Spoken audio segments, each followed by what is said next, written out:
Hello and welcome to another episode of New Catholic Generation. I am your host, Ned Burry. This is Joe, as you all know.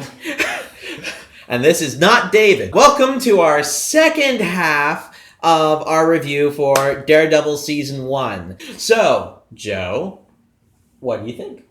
Well, as far as what the conclusion of the story plot was, I thought it was very interesting, there were a lot of good points in this TV show. I did especially like the very end because even through the second half of season 1, we do see Daredevil still end up going and doing things that you might question as to like how good was that of an actual thing you do. But it did end on the note of everybody talking about everything that they did and everything that had just happened, and all talking about there were like a lot of things that I regret. There are a lot of things I wish I could take back, but that's not the important thing right now. The important thing is to move on and, not make those mistakes again. Mm-hmm. So I very much liked how they ended it with that. And there were a lot of other parts in the show that I did like how they put it together. I really enjoyed the second half of season 1, just as how the story was put together and like the characters, their growth, and it actually there's one episode in it that I think it's like perfect in every way. The acting, the writing, the cinematography, which I usually have a big problem with, but I thought in this that episode 9, it was just beautiful. I definitely have to agree. The fight scenes, they just got even more and more intense, mm-hmm. and they are just so well choreographed. And one of the other things I just loved about Daredevil as a whole, but what just got even better in the second half was Wilson Fisk, mm-hmm. aka the Kingpin. Mm-hmm.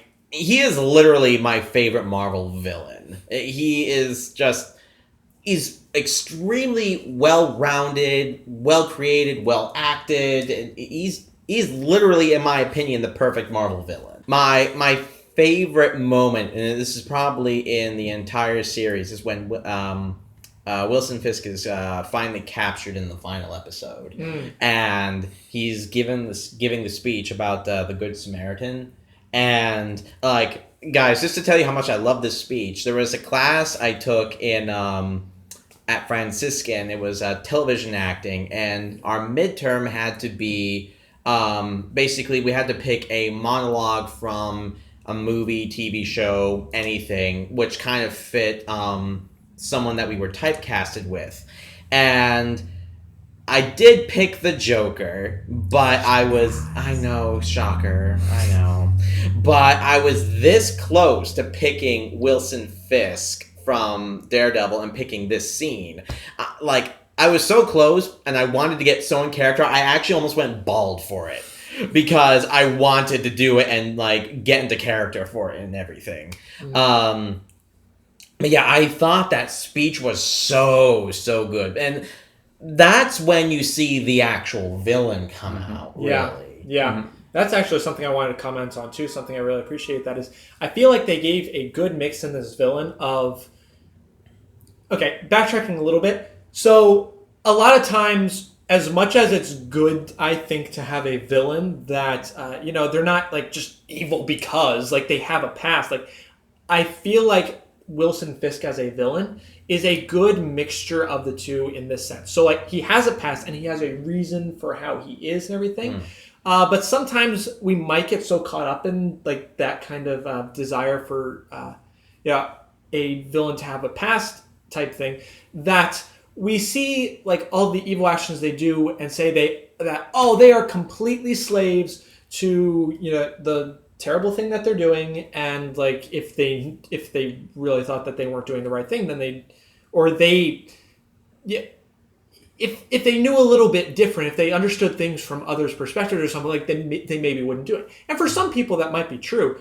At the same time, there are some people that if you wouldn't if they wouldn't know, or that there would still be a villainous aspect because they've latched on to this part of their lives that they just can't let go of. And with Wilson Fisk, when he's talking about this parable, and at the end he says, "I always thought I was the Good Samaritan, but now I realize I'm the man who sent them on the dark path." And then that's where you say the villain comes out. So it's like a good mixture of the two, saying that in the end, each person does have free will and they can choose that evil, even if, like, it may not have been so much of their fault how they got into it, they still continue to choose it. Sometimes that is a situation, and I thought that was a very good way of portraying it.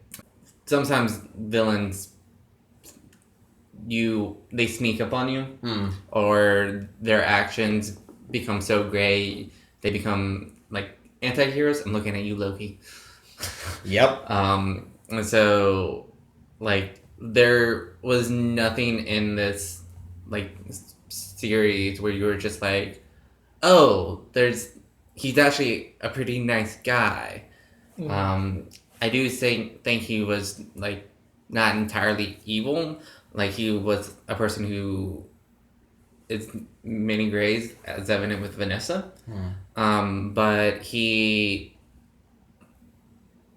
his actions were always wrong. And I don't know, I didn't gravitate towards that scene as much as you did. That's okay. Although my favorite scene did involve Wilson Fisk. It was the scene where, again, my favorite episode 9, where Vanessa meets Matt Murdock, and she's giving him the painting and describing it for him, and that's when Wilson Fisk comes in, and you see all the conflict and that Daredevil and Matt are going through, because he's going there to get information about Wilson Fisk, and one of the reasons why I like this episode is because it has a big, like, this is episode 10? 9. It's 9? Okay. Yeah. And it has this big philosophy question that the priest brings up, and it was that Matt didn't go there to try to find a reason to kill Fisk, but a reason not to kill Fisk. I think that was an important question in the process of things. Not that the priest was saying, like, it's okay to commit murder, but first, you, like, in order to help solve your problem, we need to first start with what are your, what is up with you? Like, before you, like, help the world, you have to look in on yourself and see where are you right now and what's going on. One of my favorite parts was we remember when Daredevil fights the Japanese ninja, and he ends up winning, but barely. He's extremely scarred. Wilson Fisk then comes in with some of his men, and after Wilson Fisk says some other stuff that he's done regarding this situation, and Matt, Daredevil, is so upset at this point and so wounded and everything, he looks at him, he says, looks at him, sorry, and says, "I'm going to kill you." And then Fisk is like, "Well, take your best shot." And then they get into it, and because Daredevil's so badly beaten, he just can't beat Fisk. But then at the end, towards the end of the movie, when they're fighting for the second time, after, Matt Murdock, Daredevil, has gone through and realized that his desire at that moment to kill Fisk was wrong, he goes and he wants to do the right thing to stop Fisk, but not to kill. That's not what he's going for. So when they meet the second time, Fisk is mad at Daredevil because at this point, Daredevil as Matt Murdock has, not going to give too many spoilers, but pulled some strings to make it so Fisk got arrested, which is when he ended up escaping, and then him and Daredevil meet in the Fisk alleyway. has lost everything. Yeah. So it's the tides have turned. Yeah. Whereas when they first met, Wilson Fisk was on top of the world and Matt wasn't. Whereas in the second one, Matt's feeling pretty good about himself. I mean, his best friend knows who he is and kind of supports him. And Fisk. It's going to jail legally because they got him through that angle, and now he has armor to protect himself. So it is more of an even fight. Mm-hmm. So yeah, I mean, I wasn't even thinking of that point as much as I was of how, when Daredevil's coming back to the fight for the second time, the fact that they reverse the dialogue in that aspect, where Daredevil, Wilson Fisk is saying to Daredevil, "I'm going to kill you," and he's so mad, and Daredevil goes, "Take your best shot," because now it's a situation where Daredevil is not looking to kill; he has put that behind him, and he's coming to stop Fisk, but not to do great evil in the process. So I thought that was in and of itself very well done. what do you think about how they approached religion, Fisk and Fisk praying beside Vanessa, and then Daredevil, his entire arc, how it seemed to mirror each other. Well, I know that when Fisk seemed to be praying at the hospital bedside, it was realistic in a sad way, just because he was kind of treating, the whole God thing as the last resort to go to. And unfortunately, a lot of times in our world, this isn't even a 21st century thing and where we come from. This is a common thing that's happened for a long time, where when things are going so bad for us, then we decide to run to God. And a lot of the times, sometimes the misconception is that, we kind of unconsciously treat God like a gumball machine, as in I'm in this desperate situation and I want do for this whatever, do this thing and then I'll give you this thing, kind of I'll put money in the gumball machine and you give me the gumball, which that's obviously not how prayer is supposed to be. Nevertheless, that's something that is very real and happens in life. So there's that. As far as parallels to Matt praying, we see Matt going to... I see it a little bit differently with Matt, because he's going to church, he's going to talk to the priest because he wants to do the right thing. Fisk wants to do the right thing, but when he goes to pray, it's for the gumball machine type of mentality. Whereas when Matt Murdock is going to church and seeking advice, it is more of I want to do what's right, and then sometimes it's just I'm going to do this thing, and then he comes back and realizes what I did before wasn't good, and why, and asking questions and trying to learn and actually grow. So I see those as like two ways that people can approach it when in. What do you think of the priest's story about is that the devil's real and on this earth? That was interesting. So on one hand, it was interesting because a lot of times the way the story happened is in the facts in the order they came might be reversed. So people might start with oh, I thought that there was a devil, but then there wasn't. In this case, it was kind of like the other way around. At the same time, I mean, me internally, I kind of would have desired a better explanation as far as why Satan must exist. Because I don't think, if you are, say, an atheist or somebody like that, I feel like the explanation the priest gave wouldn't help you to believe it. It'd just be well, they're really terrible people. I did think it was interesting how he brought the situation in through the story of Rwanda when they were going through persecution, where the two tribes were going at each other, because that's a real historical thing that happened. So I thought that was very interesting, and I liked how they did that. But at the same time, Matt Murdock is also a Catholic. Unfortunately, there are many Catholics who think that the devil doesn't actually exist. And, obviously that's not according to what the church has always taught with the church fathers and all that. Anyway, so I guess I would have wished that they would have had maybe a combination of that and a short little thing talking about why it's reasonable, and then tie that into how it can affect the rest of the plot, not just kind of random in there. Although I do have to say that they still did tie in what they put in there into the rest of the plot. I that is something I wish that might have been done a little bit better. Yeah, still recording? Awesome. Good. All right. So, any final thoughts, guys?